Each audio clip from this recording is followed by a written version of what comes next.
Any pepper cake? Yeah, award. We're not happy. I do actually. How long does Lucy been in? A week and a day. She Right. should have been here a bit sooner, but there were no beds. She was due to have a bronchoscopy, Yes. and so we were all prepared for hospital visits. She you're really waiting did a bit need. for that. She Yeah, did yeah. need a bronchoscopy and IVs, and Right. there was no bed despite her incredible CFT Right. doing everything Right. they could. Yes. And then they pulled loads of strings, and a few days later we got a bed. So she's had a bronchoscopy. How's she doing now? She's doing really well. They did Good. find a lot of mucus in her lungs, which was really upsetting, Yeah. part of her condition. And they've given it a good clear out. So she's got a PEC line now.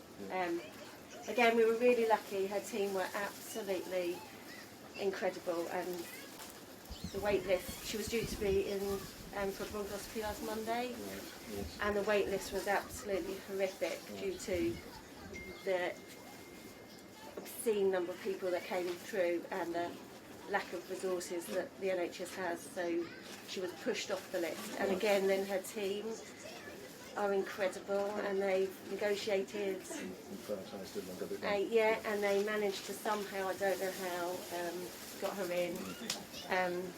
Her care here has been absolutely amazing. The doctors, the nurses, everyone on the ward is just, they're brilliant, considering what they're under, considering the shortages of staff, considering the lack of resources. And I think for me, that's what's really upsetting actually, because we have a daughter with a life-limiting, a life-shortening condition, and we have some brilliant experts, and they're being worked to the bone, you know, and actually the level of care they provide is amazing, but they're not being able to provide it in the way they want to provide it because the resourcing is not there, you know. Like I said, on Monday we were due to be in, and the number of people coming through the door is too many, and it's not fair to blame it on the pandemic anymore, is it? Because actually, we had problems in the NHS before we went into the pandemic. We were short of doctors, we were short of beds going into the pandemic. So I think it's really wrong to blame it on the pandemic. And actually, the damage that you're doing to families like myself is terrible.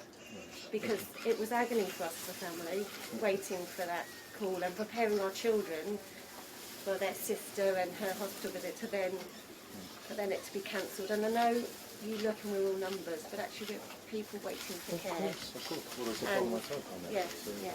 Absolutely. So, And I think this problem with beds, a lot of it's the health and social care, isn't it? We have people that can't get into health and social care and are taking up beds. So until you as a government prioritise health and social care, we're not going to free up the already limited number of beds.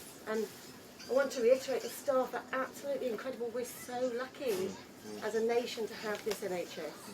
You know, it was in our 2012 Olympic opening games. That's how proud we are. And I feel like you criticise it all the time.